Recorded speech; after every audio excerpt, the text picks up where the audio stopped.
Waalaikumsalam. Assalamualaikum warahmatullahi wabarakatuh. Waalaikumsalam.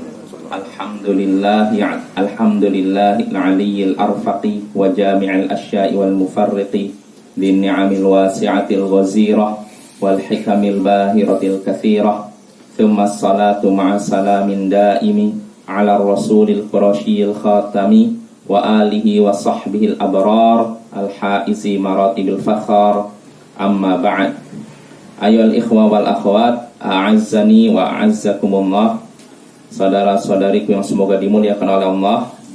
Seperti biasa di malam Sabtu kita mengkaji tafsir Al-Quran menggunakan kitab tafsir Jalalain karya Imam Jalaluddin As-Suyuti dan Jalaluddin Al-Mahalli, dua imam dari kalangan mazhab Syafi'i, ahli tafsir dari kalangan mazhab Syafi'i. Ya, pada pertemuan sebelumnya kita sudah masuk surat Adz-Dzariyat. Kita sudah menyelesaikan 1 sampai 14. apa?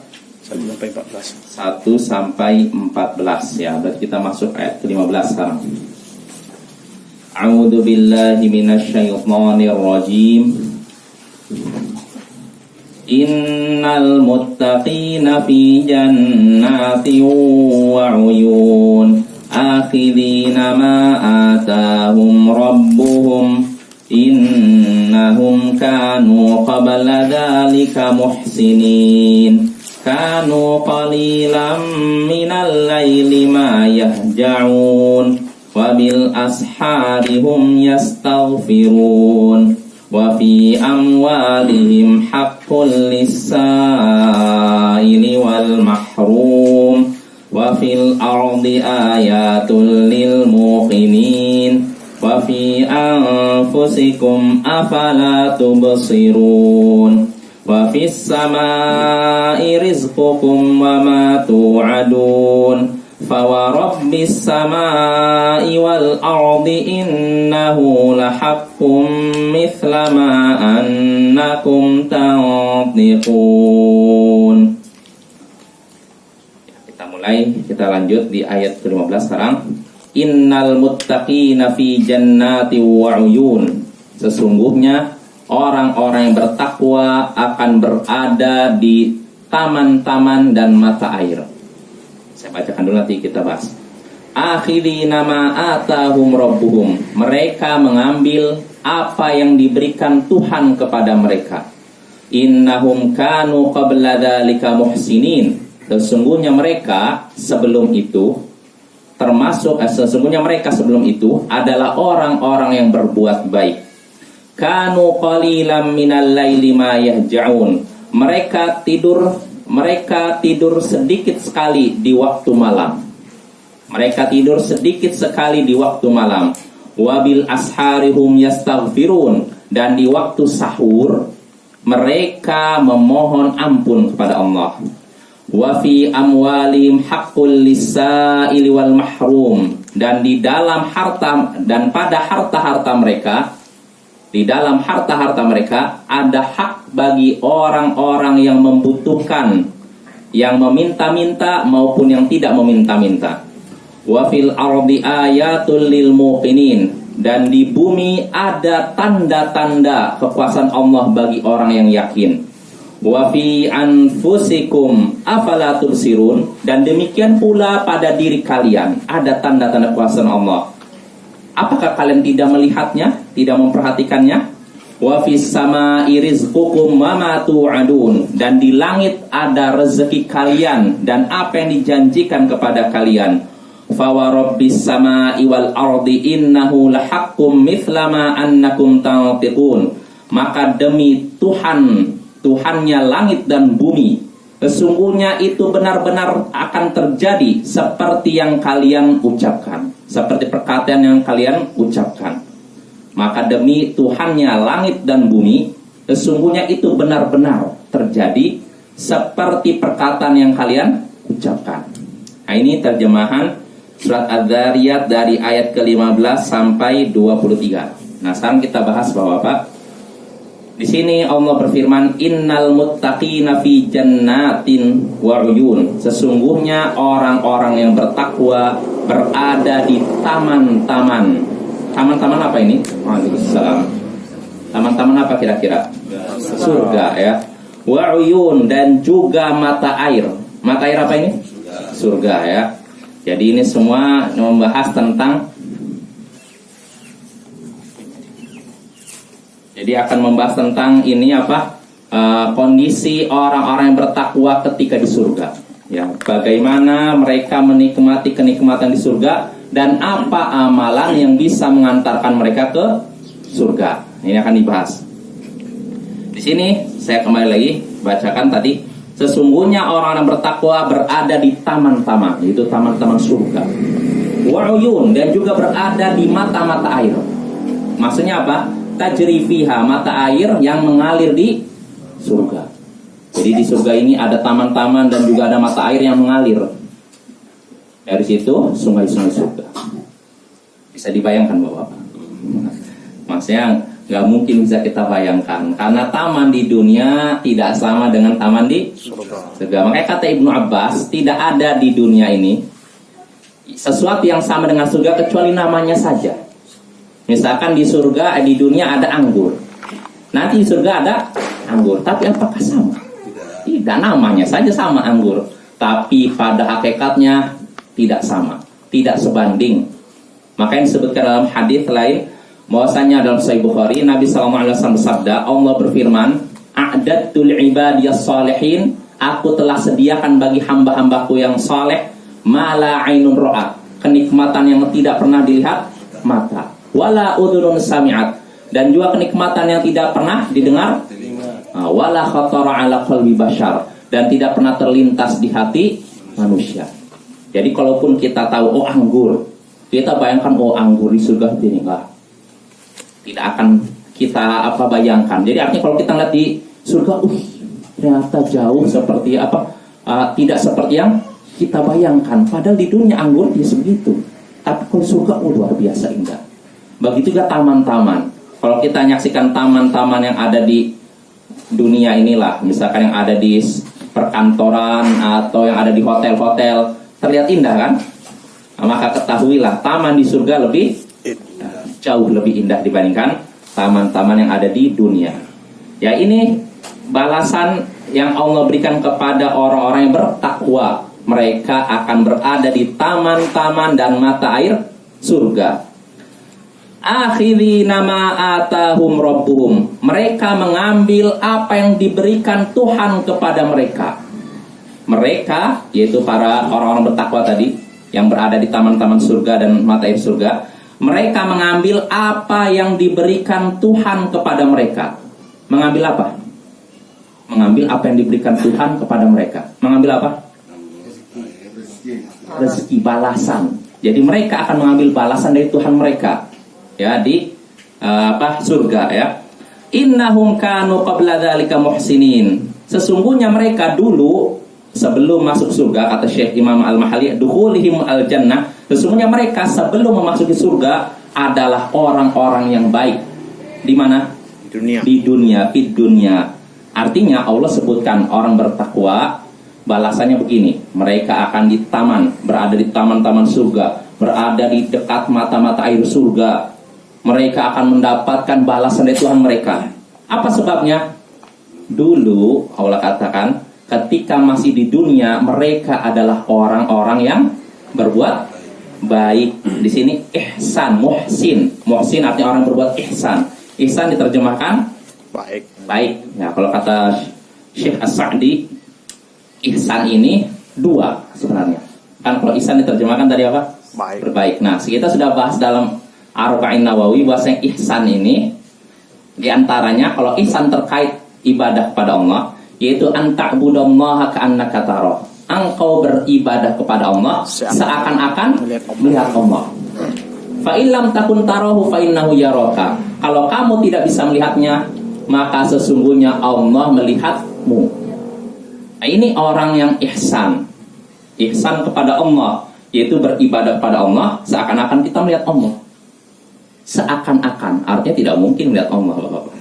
Allah, Nabi menggunakan kata-kata seakan-akan. Kalau seakan-akan artinya tidak sama, ya kan? Tidak mungkin kita melihat Allah. Tapi orang yang ihsan, muhsin, adalah orang beribadah seakan-akan melihat Allah. Saking khusyuknya mereka beribadah seakan-akan melihat Allah. Ini tingkatan paling istimewa. Nah, kalau tidak bisa itu, maka dia, orang yang ihsan itu, merasa dilihat Allah. Kalau dia tidak bisa melihat Allah, maka dia merasa disaksikan oleh Allah. Ya, ini ihsan terkait hak Allah. Adapun ihsan terkait hamba-hamba, artinya ciptaan Allah, makhluk Allah, hamba-hamba Allah, maka ihsan ya jelas. Dengan apa kita ihsan kepada manusia, kepada hamba-hamba Allah? Dengan memberikan bantuan berupa harta, tenaga, nasihat dan semacamnya. Bahkan kata Syekh As-Sa'di, termasuk juga dalam hal ini berbuat ihsan kepada hewan yang sudah kita bahas dalam hadis, ya kan? Nah, itu pun termasuk perbuatan ihsan, Bapak ya. Jadi jangan kita anggap remeh. Ya, bisa jadi karena yaitu kita ngasih minum hewan yang kehausan, ternyata Allah ampuni dosa-dosa kita sehingga kita masuk surga. Mungkin tidak? Mungkin kan, kita sudah bahas hadisnya kan. Ya inilah yang menyebabkan mereka bisa masuk ke dalam surga, menikmati taman-taman surga, menikmati mata air di surga. Sebabnya dulu ketika di dunia sebelum masuk surga, mereka adalah orang-orang yang baik. Nah, ini kan masih umum kan. Nah, Allah sebutkan Allah rinci pada ayat setelahnya. Orang baik seperti apa sih? Tapi yang Allah sebutkan ini tidak semuanya, tapi sebagian saja. Karena kalau sebutkan semuanya panjang kan, ya. Makanya Allah sebutkan beberapa sifat bahwa seorang itu ihsan, muhsin. Muhsin artinya orang yang berbuat ihsan. Apa itu? Kanu qalilam minal laili ma yahja'un. Betul ya? Ya. Kanu qalilam minal laili ma yahja'un. Mereka tidur sedikit sekali di waktu malam. Nah, ini termasuk orang-orang yang ihsan, berbuat baik.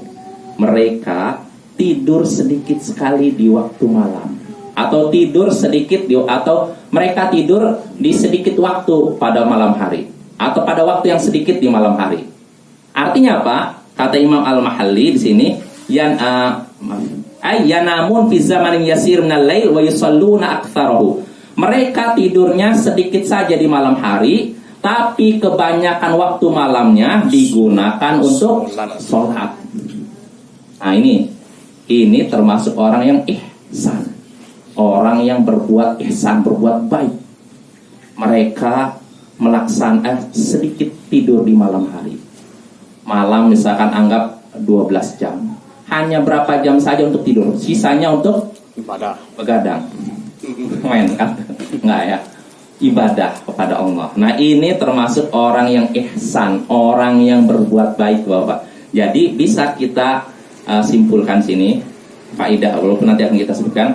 Kalau kita ingin tahu kalau seorang itu dikatakan baik atau tidak, diantaranya lewat ini.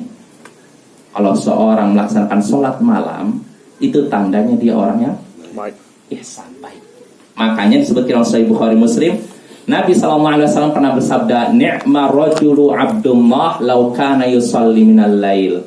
Sebaik-baik orang adalah Abdullah bin Umar, anaknya Umar bin Khattab, kalau saja dia sholat malam. Nabi muji nih, sebaik-baik orang adalah Abdullah kalau saja dia sholat malam. Artinya karena dia tidak sholat malam, dia tidak sebaik-baik orang. Ini sebenarnya Nabi memuji tapi sekaligus itu dengan halus Nabi nyentil Abdullah bin Umar biar ini. Nah, maka apa reaksi Abdullah bin Umar ketika dengar sabda Nabi ini? Jadi ini diucapkan Nabi bukan di hadapan Abdullah bin Umar, di hadapan sahabat lain. Maka sahabat yang lain menyampaikan kepada Abdullah bin Umar. Maka apa reaksi Abdullah bin Umar setelah dengar hadis ini, setelah dengar sabda Nabi? Kata Salim putranya, "Fakana Abdullah la yanamu minal lail illa qalila." Fakana Abdullah ba'da dzalik la yanamu minal lail illa qalila. Abdullah bin Umar setelah mendengar sabda Nabi tadi, dia tidak tidur di malam hari kecuali sebentar saja. Artinya sisa waktunya di malam hari digunakan untuk sholat malam, sholat tahajud dan semacamnya. Maka ini Bapak-bapak, bisa kita simpulkan kalau ada orang yang rajin sholat malam, ketahuilah itu tanda bahwasanya orang tersebut Baik. orang yang baik, ya. Orang yang muhsin, ihsan, berbuat ihsan. Ya, kita lanjut lagi. Jadi Allah menyebutkan dulu ketika di dunia sebelum masuk surga, mereka adalah orang-orang yang berbuat baik. Siapa orang yang berbuat baik? Allah sebutkan pada ayat setelahnya, dulu mereka ketika di dunia sedikit sekali tidur di malam hari, karena mereka gunakan salat malam. Wabil itu saja tidak, wabil asharihum yastaghfirun, dan di waktu sahur mereka istighfar kepada Allah. Istighfarnya apa? Memohon ampun kepada Allah. Ya. Yaqulun, di sini kata Imam Al-Mahalli, yaitu mereka berkata, Allahumma gfir lana, ya Allah ampunilah kami. Nah, ini salah satu sifat atau salah satu tanda bahwa seorang itu ihsan, berbuat baik, orang-orang baik. Yaitu pertama salat malam mereka, kedua di waktu sahur mereka istighfar, memohon ampun kepada Allah. Waktu sahur itu berarti waktu pertengahan malam, awal malam atau akhir malam? Akhir malam. Ya, ini juga menunjukkan keutamaan berdoa dan istighfar di akhir malam. Ya, ini waktu yang istimewa Bapak-bapak ya. Makanya Allah sebutkan di antara sifat orang penduduk surga dalam ayat lain, dalam surat Ali Imran, wal mustaghfirina bil ashar, yaitu orang-orang yang istighfar, memohon ampun di waktu sahur. Waktu sahur artinya waktu menjelang subuh, terbitnya fajar, terbitnya subuh. Kenapa? Iya, seperti malam terakhir. Maka jangan sampai kita lewatkan waktu emas ini.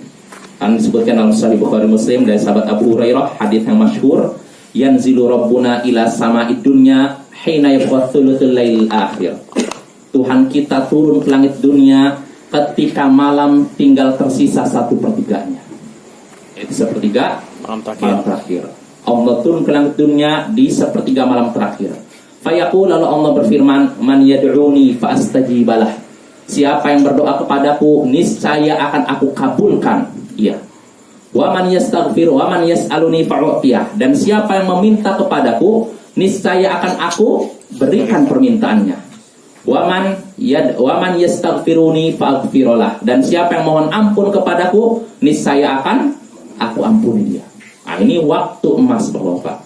Waktu emas itu yaitu sebelum subuh, sepertiga malam terakhir, waktu sahur. Jadi sempat-sempatkanlah waktu itu, sepertiga malam terakhir itu. Kalau kita bisa sholat, tahajud kah atau witir kah. Kalau tidak sempat, doa. Itu udah luar biasa. Karena itu waktu emas, waktu mustajab, waktu dikabulkannya doa kita. Makanya saya udah pernah cerita, ada kebiasaan teman saya, ketika bangun tidur, dia bangun tidur nih. Kalau dia bangun tidur, udah masuk subuh belum? Belum. Dia doa. Sebentar setelah itu berbaring lagi. Dia nggak sholat, dia doa. Tapi dia sempat-sempatkan doa. Karena dia tahu keutamaan sepertiga malam terakhir itu. Jadi kalau kita mau doa, itulah waktu yang paling bagus. Mau mohon ampun pada Allah, itulah waktu yang paling bagus ya. Ya. Sepertiga malam terakhir itu sampai mana batasnya? Sampai terbitnya fajar, waktu subuh. Kalau sudah waktu subuh udah berhenti. Sebelum masuk subuh. Iya. Makanya kita sempat-sempatkan sebelum masuk subuh, misalkan 5 menit sebelum waktu subuh, kita doa-doa lah. Sebentar, doa kan ringan kan? Amal soleh yang paling ringan itu adalah doa. Makanya kalau ada orang yang tidak mau doa, ini benar-benar keterlaluan. Ya tidak? Ya makanya disebut dalam hadis, man lam yas'alillah yaghdab alaih. Siapa yang tidak mau memohon kepada Allah, tidak mau berdoa kepada Allah, maka Allah murka kepadanya. Kenapa murka? Sombong. Ya karena ringan doa, ibadah yang ringan aja gak mau, apalagi yang berat kan? Yang ringan aja gak mau, ini orang keterlaluan. Makanya Allah murka kepadanya. Nah ini Bapak-bapak ya. Jadi kita, ini anjuran bagi diri saya pribadi dan bapak-bapak serta ibu-ibu sekalian, manfaatkanlah sepertiga malam terakhir untuk ibadah, terutama doa, istighfar dan semacamnya. Surga ya. Jelas bapak-bapak? Ya, jadi Allah menyebutkan bahwa sifat orang yang muhsin, orang yang bertakwa, diantaranya mereka sedikit tidur di malam hari. Ya, sedikit tidur karena sebagian besar waktu malamnya untuk ibadah ya, bukan main kartu ya. Lalu yang kedua, mereka juga di waktu sahur, di akhir malam mereka istighfar, mohon ampun kepada Allah. Lalu berikutnya Allah sebutkan sifat berikutnya, wa fi amwalihim haqqul lis-sa'ili wal mahrum. Dan pada harta mereka terdapat hak bagi orang yang meminta-minta dan yang tidak meminta-minta. Maksudnya apa? Kata Imam Al-Mahalli, alladzi la yas'al li ta'affufi. Dalam harta mereka, orang-orang yang masuk surga itu, yang orang-orang baik itu, orang bertakwa itu, di dalam harta mereka terdapat hak bagi orang yang minta-minta. Minta-minta karena apa? Karena membutuhkan. Dan juga orang yang tidak meminta-minta karena menjaga kehormatan. Artinya ada orang yang membutuhkan tapi minta-minta, dan ada juga orang yang membutuhkan tapi tidak mau minta-minta. Dia miskin, minta-minta, dan ada yang miskin tapi tidak mau minta-minta. Nah, kedua-duanya berhak dapat zakat. Nah, dalam harta kita ada hak mereka. Jadi harta kita ini bukan semuanya milik kita, Bapak ya. Dan sebenarnya ini harta kita adalah titipan Allah. Maka jangan rasa, saya udah ini bekerja banting tulang peras keringat dari pagi siang malam, masa dibagikan kepada orang-orang miskin itu. Suruh mereka kerja, mereka itu malas. Sebagian orang begitu kan, merasa dirinya rajin, kalau mereka itu malas nggak usah dapat zakat. Nah, ini hati-hati ya. Kalau seorang sudah merasa dirinya lebih tinggi daripada orang lain, ini namanya penyakit ujub. Dan penyakit ujub inilah yang bisa menyeret seorang kepada sikap takabur, sombong. Dan kedua-duanya diharamkan. Gak boleh kita begitu ya. Kepada saudara kita seiman, siapapun dia, bagaimanapun tingkat kekayaannya, kedudukannya di masyarakat, tidak boleh kita meremehkan. Apalagi yang udah ngerti sunnah ya. Jangan pilih-pilih orang. Karena ada sebagian orang, saya nggak mau ini dekat dengan orang ini misalkan pendidikannya rendah, saya orang pendidikan tinggi, nggak nyambung, nggak bisa gitu ya. Kecuali kalau orang yang di dekat ini memang kalau setiap ngobrol ngomongnya masalah dunia saja, ya. Setiap ngobrol ngomongnya masalah yang nggak ada manfaatnya, maka nggak apa-apa kita jauh.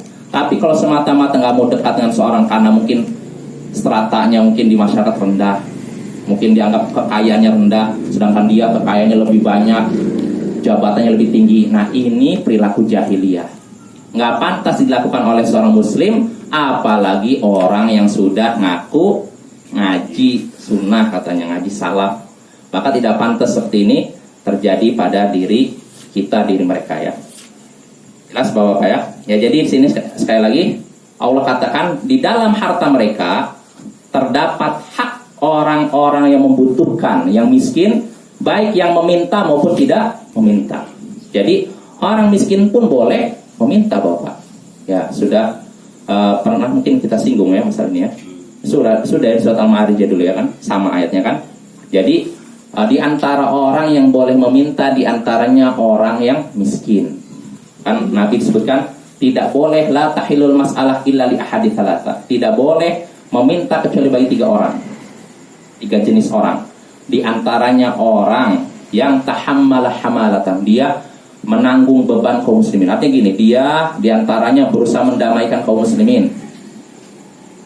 Nah, untuk mendamaikan 2 kaum muslimin kan butuh apa? Biaya kan? Maka dia datang sini. Nah, kalau untuk mendamaikan seperti ini, dia minta ini diperbolehkan sampai selamanya. Tidak. Sampai urusannya selesai, lalu jangan minta lagi. Nah, begitu juga kata Nabi, orang yang punya harta lalu terkena bencana sehingga ludeslah harta dan rumahnya dan semua kekayaannya, maka orang seperti ini pun boleh minta selama-lamanya. Tidak, sampai kebutuhannya terpenuhi, selesai setelah itu. Jangan minta-minta lagi. Dan begitu juga kata Nabi, orang yang asobat fakr, orang yang mengalami kemiskinan, hatta yaqula thalathatu min dzawil hijjah, sampai 3 orang bijak bersaksi fulan ini benar-benar butuh, miskin. Maka orang seperti ini juga boleh meminta selama-lamanya. Tidak, sampai dia bisa mencukupi kebutuhannya, baru setelah itu berhenti. Nah, ini Bapak ya, jadi orang miskin boleh meminta. Ya, kalau benar-benar miskin, ya, bukan pura-pura miskin. Karena ada orang meminta tapi tidak miskin. Ya, ada dia dia mampu. Apa? Itu boleh dikasih. Jangan. Kata Nabi la tahillu as-sadaqah. Hah? Saya pernah jumpa di padang kayak gitu, dia pakai mobil, ditaruhnya mobilnya agak jauh kan. Akhirnya Nggak boleh. Tidak halal. yang kadang jumpa di gede, ini bapaknya kemarin. Iya. Pakai Iya. mobil ya. Nggak boleh. Nggak boleh kasih. Iya, kata Nabi dalam hadis la tahillu sadaqah li ghaniyin wala li qawiyyin muktasib. Tidak halal sedekah bagi orang kaya berkemampuan, berkecukupan, dan juga bagi orang yang kuat masih bisa bekerja. Jadi kalau orang masih bisa bekerja jangan dikasih. Ya, artinya kecuali kalau dia bekerja dan masih kurang lain lagi kan. Tapi kalau orang berkecukupan, dia masih bisa bekerja, saya minta-minta, ini nggak boleh. Ada seperti itu, Bapak ya. Kalau di Jawa itu tempat kami gitu, itu pickup itu bawa anak-anak remaja Iya. pada itu. Saya Yang Iya. di mobil itu mana nanti itu macam-macam Betul, betul. Itu enggak dikasih enggak apa-apa. apa-apa. Bahkan saya dengar di suatu pulau, nggak perlu saya sebutkan pulaunya lah, mungkin aib ya. Di satu kampung isinya pengemis. Pengemisnya di Pulau Jawa, di Jakarta, di Surabaya. Satu kampung pengemis. Kalau di Jalau di Jakarta di mana, mereka penampilannya ya cokang camping. Tapi kalau kampungnya mereka punya rumah 2 tingkat, punya mobil. Jadi profesinya pengemis. Profesi ya. Jadi satu kampung itu pengemis. Tapi ngemisnya bukan di kampung mereka, di Surabaya, di Semarang. Ada Bapak. Speles pengemis. Kita kalau melihat sekilas ini orangnya kasihan, miskin. Tapi kalau ke kampungnya, rumahnya 2 tingkat, Kaya. punya mobil. Dari hasil apa? Mes. Nah itu lihat. Astagfirullah, ngeri sekali. Tidak seperti itu banyak Bapak ya. Yang saya tahu di satu kampung, di satu pulau gitu.